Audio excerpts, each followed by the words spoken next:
اور کیونکہ اس سے پہلے جب احتجاج چل رہا تھا تو اب تک جو اطلاعات تھیں کہ 5 جو سکھ بزرگ تھے وہ خودکشی بھی کر چکے ہیں، اور انہوں نے آخر میں یہ بھی لکھا تھا کہ ہم خودکشی اس لیے کر رہے ہیں کہ یہ کالے قوانین ہیں، اور یہ بھی ساتھ ساتھ کہا تھا کہ میں اور تو کچھ نہیں کر سکتا مگر یہ احتجاجاً میں خودکشی کر رہا ہوں۔ تو بھارت کی جو صورتحال ہے وہ انتہائی خراب ہو چکی ہے۔ وہ پاکستان کے لیے یہ سوچتا تھا کہ پاکستان میں ایسے حالات خراب کیے جائیں، مگر اللہ کی کرنی کچھ اور منظور ہوئی، اور خود بھارت کے اندر جو حالات ہیں وہ انتہائی خراب ہو چکے ہیں۔ دوسری جو بڑی خبر وہ یہ ہے کہ جناب مولانا فضل الرحمان صاحب کے خلاف پی ٹی آئی نے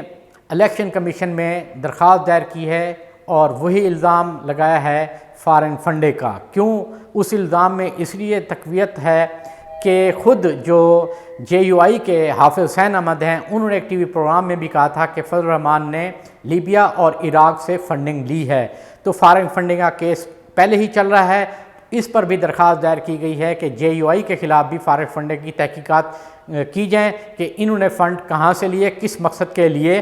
استعمال کیے۔ الیکشن کمیشن نے فارن فنڈنگ کیس میں ایک جو پیش رفت کی ہے وہ یہ ہے کہ 28 جنوری کو پیپلز پارٹی اور نون لیگ کو بھی طلب کر لیا ہے کہ وہ آئیں اور بیان دیں کہ انہوں نے جو باہر سے فنڈ لیے ہیں کس مد میں لیے تھے، کس سے لیے تھے۔ جو مختلف باتیں چل رہی ہیں، کوئی کہہ رہا ہے جی اسرائیل سے لیے ہیں، کوئی کسی ملک کا نام لے رہا ہے، کوئی کسی ملک کا نام لے رہا ہے۔ تو اب الیکشن کمیشن نے بھی یہ فیصلہ کیا ہے کہ فوری طور پہ اس کیس کو منطقی انجام تک پہنچایا جائے۔ خود وزیر اعظم عمران خان جو ہیں وہ کہہ چکے ہیں کہ جی اس کیس کا جلدی فیصلہ ہونا چاہیے۔ تو اب الیکشن کمیشن نے بھی یہی فیصلہ کیا ہے کہ فوری طور پہ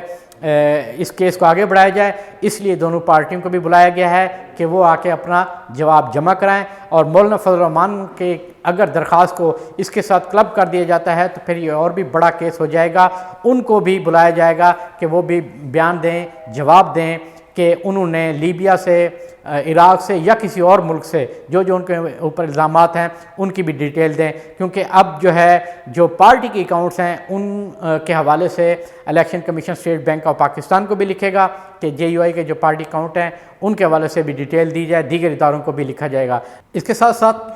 جو فارن فنڈنگ کیس ہے اس میں تحقیقات کو مزید آگے بڑھانے کا بھی فیصلہ ہو چکا ہے۔ ناظرین، ایک آخر میں اہم جو ڈیولپمنٹ ہے وہ میں آپ کو دیتا چلوں، وہ یہ ہے کہ براڈ شیٹ کیس کے حوالے سے وفاقی کابینہ نے ایک بڑا فیصلہ کیا ہے کہ انکوائری کمیشن کی باضابطہ منظوری دے دی ہے، اور اس میں جو چیزیں اب ہونے لگی ہیں کہ مشرف دور میں جن کو این آر او دیا گیا تھا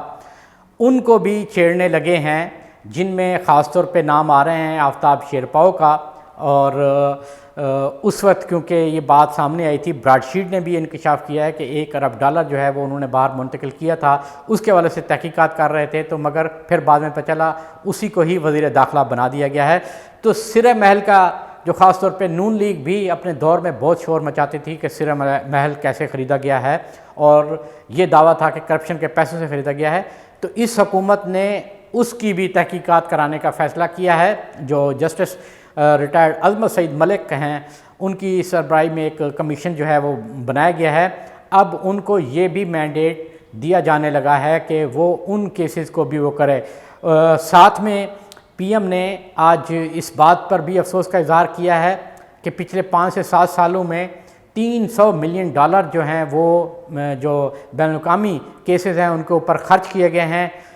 مگر ان کا رزلٹ نہیں نکلا ہے۔ اس پر بھی انہوں نے کہا ہے کہ اس سارے معاملے کو بھی دیکھا جائے، اس کی بھی تحقیقات کی جائے، کون لوگ ہیں،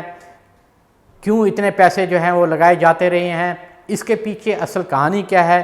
اس کہانی کو بھی چھیڑنے کا فیصلہ کیا ہے۔ یعنی جو بات ہو رہی تھی پاناما 2 کی، تو یہ آپ ذہن میں رکھیں کہ یہ کیس اب رکنے والا نہیں ہے، بلکہ یہ کیس